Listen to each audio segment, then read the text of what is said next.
Even like the round, okay, everyone said what they thought about me, and I had to say things about everyone.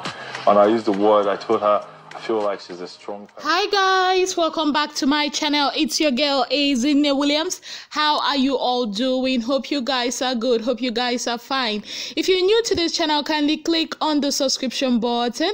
Click on the notification bell to let you know whenever I post any new video.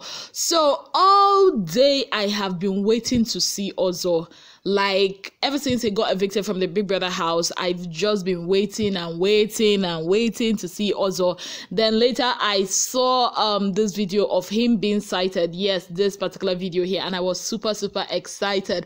But then I'm looking at this video, I'm like thinking, what's this glow around him like this? Like, what is this glow? Anyways, I'm super excited. He also got to meet his mom. Like, it's super cute. Like, he's a mommy's boy, and it's really cute. Like, look at this reunion. Isn't this beautiful? Like, finally he gets to meet his family that he always talks about. Like, I don't know, but I just feel like, you know, being away from his family is really not something for that long. It's really not something he's really that used to.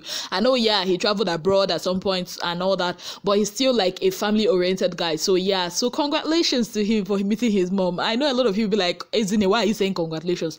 Because this guy has missed his family now, and you know what a mother's hug can do for you and I. Let's not lie.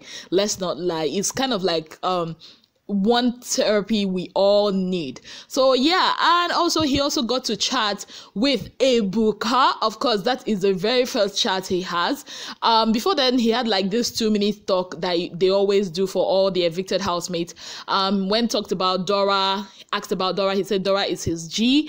Nengi, a woman he's attracted to. I feel like he said that over a gazillion times. So yeah, he also, in the 2-minute video, the first interview, that's what I'm talking about. I'm not talking about the interview he actually sat down with Ebuka. So which other thing? Oh, the sports trivia, the best way games are that they always do on Fridays. He said like that was his gateway to like having sports or watching sports and everything. So all around it was a good 2 minutes or 1 minute 42 seconds if I'm not mistaken. Then now when I got to the first interview, you know, the very first interview is always the interview, the first interview that they have without or before they actually get in touch with everything that's happening on social media and all that. So it's like very candid. It's not like polluted with what every other person must have told them. So that's why I always look out for that particular interview, you know. So yeah, he and Ebuka, you know, started talking. So they talked about Dora, of course, you know. They also talked about Nengi, of course, expected, you know. So they also talked about Kidwire, of course, you know. So of course, Ebuka asked him, you know, your attraction to Nengi. So what happened? He said, I think it was the 3rd week before his birthday.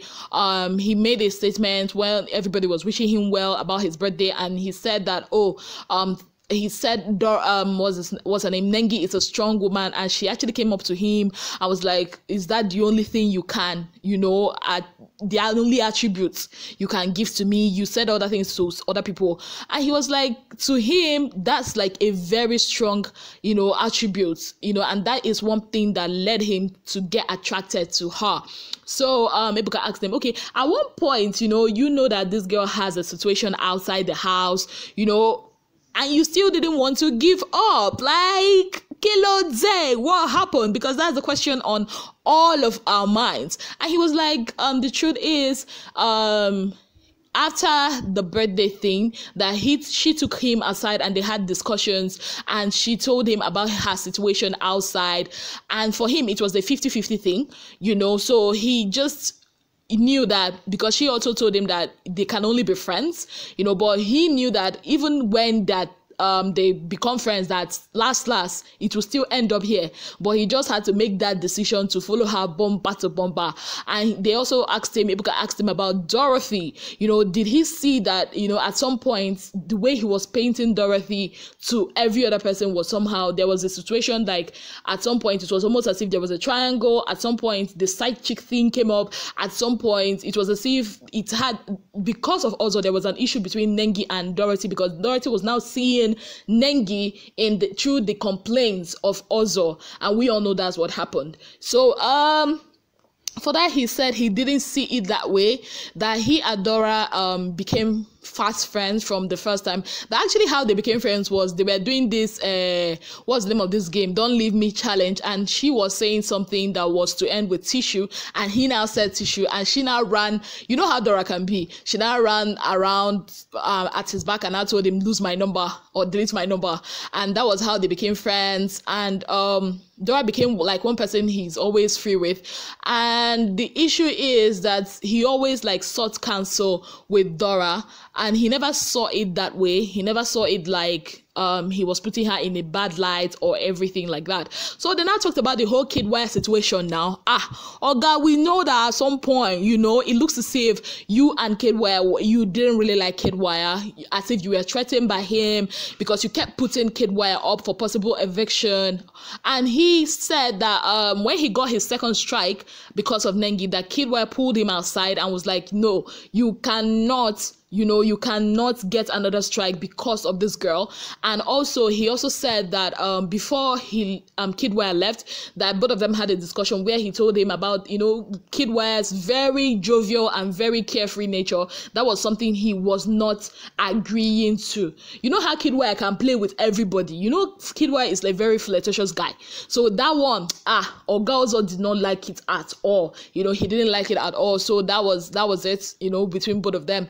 So yeah, that was it. Not that he still had he's still his G and all that. So Ebuka, what else did Ebuka ask him? It's basically about the house. Okay, Ebuka said, okay, who do you think will make who will you think, or who do you think will win? And he now said, okay, he will give 3, like the people he thinks in what order they will win. And he now said Nengi, Dorothy, Lekon. That's who the 3 people that he feels will make the top 3. And I feel it's kind of that way, but not the way he put it. I think it's more like Lekon first, Dorothy second, and Nengi third. That's me saying. So yeah, that was it. And he also talked about the whole sports thing. You know, Ebuka was like, do you think that you are the kind of person that will be seen on our screens and all that? He said he's basically, sports thing it is for him. Sports is him, and you all know that is who Ozo is. Now moving on, let's talk about Tricky T. Watoni finally got to meet Tricky T. Watoni Boo Boo, like Prince will call her. And they of course, like you can see in this video, they it was really fun. And you all know that Tricky T likes Watoni. In his own 2-minute video when they were asking him fast questions, of course they asked Watoni, and he was like, Watoni is like, he liked her, you know, at some point that, you know, he wants to go to Kenya with her and, you know, have fun. Dorothy, he said that Dorothy he likes Dorothy, and Dorothy is like the most sarcastic person he's ever met in his life. And also Betway Arena Games, he said he wanted back to back, you know, and it's really something that he's really good at. As for what else, head of house, he said the head of house thing came at a very crucial moment, and it was really a pleasure. Evictions being nominated, he said that every time he has to look at the god of eviction and say, not today.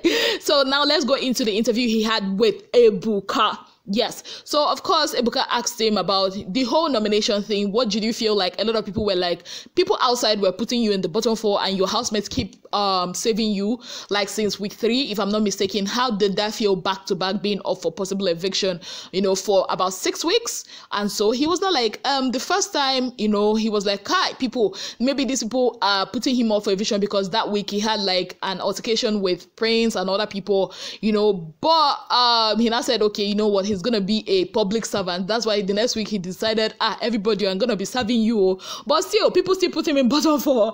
At some point he was like, you know what, I can't keep myself. I just have to live my life, you know. I cannot come and keep myself at all. So yeah, that was what he said. And he now said, then I asked him, okay, who do you think has the best game in the house? And he said Lekon, because Lekon came into the house and said, oh, like an underdog, nobody knows me, but the fan base he has outside is mad. It's mad that Lekon really played the game, that in the house nobody actually sees Lekon as a threat. You know, they just see him as, you know, Lekon, that guy, that lanky guy. You know, nobody actually sees him as a threat, but outside here he's a force to reckon with. And also he talked about Ebukana asked him, okay, who do you think has the least best game, like the person whose game is, his own game is whack, like his game plan is whack? And he said Neo. And Ebuka was like, does this have to do relationship and all that? He now said, yeah, that most times that it's almost as if Neo is not being himself. You know, he's not being himself, he's not being truthful, kind of like, you know, like that kind of thing that Bright O said about Neo, something like that. So what else? That's basically it. Now I asked him, okay, about, you know, what his plans are for the future. And he now said, of course, he's going to be going to acting and all that. That's about it. That's kind of like all the summary of what happened between Ozo and Tricky. I waited and waited, especially not just for Tricky, especially for Ozo. Like, I really wanted to make sure that he's fine, he's okay, he's in a good place. And I am satisfied that, you know, he's fine. And the outpour of love that Ozo got today is something else. Ever since he was evicted, we had likes of celebrities coming out to defend him, and really is commendable, because, you know, it's really not a good thing that he'll come out of the house and he'll see a lot of the trolling and the bashing and all that. So yeah, that's basically it for me. Of course, yeah, that's it for me. I'm happy for the both of them. They are, of course, they will be starting their media rounds tomorrow, and we are going to be getting more info. Yeah, all the nitty-gritty of all the things that we are involved in, because this one is just like scratching the surface level. We are gonna find out what is going on in that Big Brother house. So that's it from me, guys. Thank you so very much for being part of my channel. If you've not already subscribed, you know what I do. Kindly click on the subscription button, click on the notification bell to let you know whenever I post any new video. Till I come your way again, I remain your girl, Azina Williams. Have yourselves a beautiful day. Bye, guys. I feel great! Hey guys! I feel great! You see when my mom was working for you, eh? Hi. Look at you! Hi.